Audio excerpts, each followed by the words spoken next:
Bonjour, alors aujourd'hui présentation du Zygok E pour Experiment.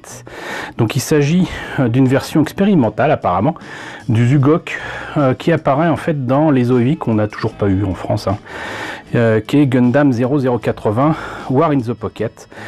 C'est un des mobile suits marins qui apparaît et qui agit en fait au début des OEV et qui attaque une base de la Fédération qui se trouve apparemment en Antarctique ou en Arctique, en tout cas dans un lieu polaire, et donc pour empêcher l'envoi d'une fusée vers une des colonies où va être développé visiblement certainement un mobile suit ennemi, donc un mobile suit de la Fédération, et ils doivent empêcher ce décollage.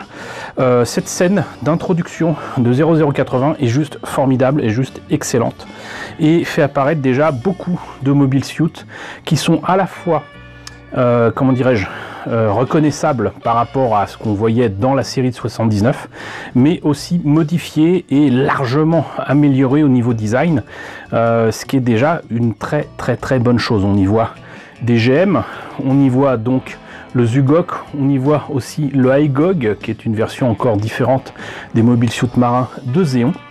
C'est juste excellent. Vraiment, voilà, c'est quelque chose vraiment à voir si vous en avez la possibilité. J'espère qu'un jour, on aura vraiment la chance de découvrir ces OEV qui commencent un petit peu à dater, mais qui sont vraiment excellentes, que ce soit 0080, 0083, 08 MS Team et tant d'autres.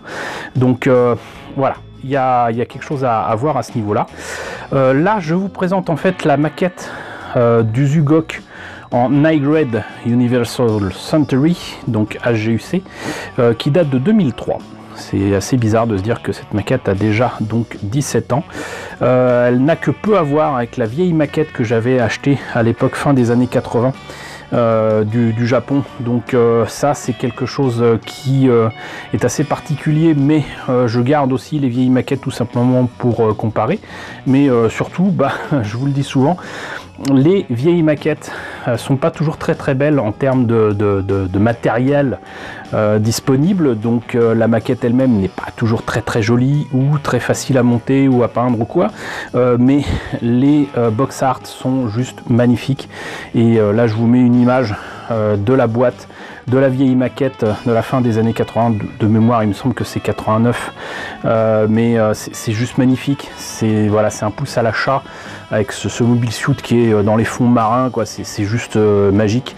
Alors que bon, cette illustration n'est pas vilaine, mais bon, c'est à peine si on voit que ça sort de l'eau, et surtout il est tout gris, donc il fait presque monochrome. J'aime pas trop, en tout cas comparé à l'illustration de la première maquette sortie, j'aime pas trop cette illustration. Mais donc ce kit était vendu en tout cas au Japon 1200 yens. Voilà des images du modèle monté et peint.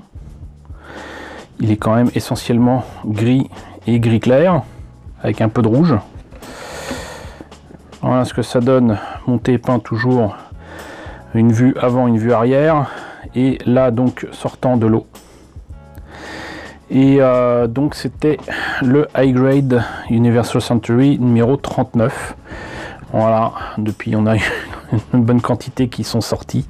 Et malheureusement je n'ai aucune image du montage que j'ai fait il y a des années de ce kit. Je n'ai que des images où je me suis bien amusé à le mettre en situation, à essayer de le mettre sur un fond de ciel, un fond un petit peu de nature. Voilà, je l'ai même photographié avec de la neige, de la vraie neige qui était tombée il y a quelques années, et je l'ai photographié avec un autre kit, et j'avais trouvé ça très amusant, mais malheureusement je n'ai pas d'autres images à vous présenter. Donc vu que je l'ai monté et peint un peu rapidement, mais encore une fois c'était pour une exposition et faire donc des trucs assez sympas à la fois à Geekopolis et à Japan Expo, donc je vais passer directement à la présentation du kit monté et peint.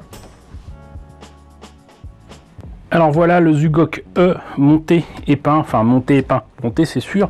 Peint, j'ai fait que le minimum syndical pour le faire rapidement et correctement. Je n'ai pas poncé les pièces où il y a des jointures apparentes, que ce soit au niveau des jambes ici, au niveau des bras ou même au niveau ici du torse. Mais c'est des aspects qu'on voit assez peu. Je vois que sur l'écran, et en tout cas il rend vachement bien, ce qui est une bonne chose. Alors je vais peut-être juste un petit peu relever la caméra, voilà. Et on remarquera par contre que je n'ai pas modifié aussi un aspect qui est pas terrible, à savoir le creux dans les pinces. Et donc ça c'est quelque chose qu'on aurait pu régler avec un peu de Tamiya Putty ou de polyester Putty, j'en sais rien, mais bon, j'avais pas le temps et il fallait que je fasse ça vite et bien. Et donc voilà. Le truc aussi, c'est que par contre ça fait partie des rares kits où il n'est pas nécessaire de remplacer par un cabochon, quoique là le trou que vous voyez ici, donc dans la tête, avec le petit élément transparent, c'était livré avec la maquette, c'est fait pour. Maintenant vous verrez que vous voyez qu'en fait on voit pas le monoeil rouge, on ne le voit pas du tout, et c'est un peu dommage. C'est-à-dire que pour une fois, j'ai pas besoin de faire de trous et de rajouter des cabochons. Mais vous voyez que donc du coup, mettre des bijoux fantaisie qui brillent à la lumière, ça peut avoir un intérêt évident, à savoir que l'œil se voit tout seul, alors que là, c'est pas le cas. Donc l'aspect sur l'armure, en fait, je l'ai fait en faisant crachoter un petit peu une bombe de peinture, d'abord grise et ensuite bleu clair, et je trouve que le résultat est assez sympa. Maintenant c'est sympa de loin mais pas de près, et tous les effets de coulure, de rouille sont des effets que j'ai obtenus grâce à l'utilisation de Gundam marqueurs, les Gundam marqueurs mais feutres, les Real Touch marqueurs en fait. Et il y a bien que les propulseurs à l'arrière avec leur orange pétant que j'ai fait avec une bombe de peinture d'abord orange et ensuite carrément orange fluo. Je trouvais que ça rendait mieux que du orange tout court. Et je pense toujours que j'ai eu raison sur ce coup là. Donc voilà, quelques retouches de rouge ici et là dans les bras, dans les épaules, et voilà, je crois peut-être même là ici au niveau du bassin.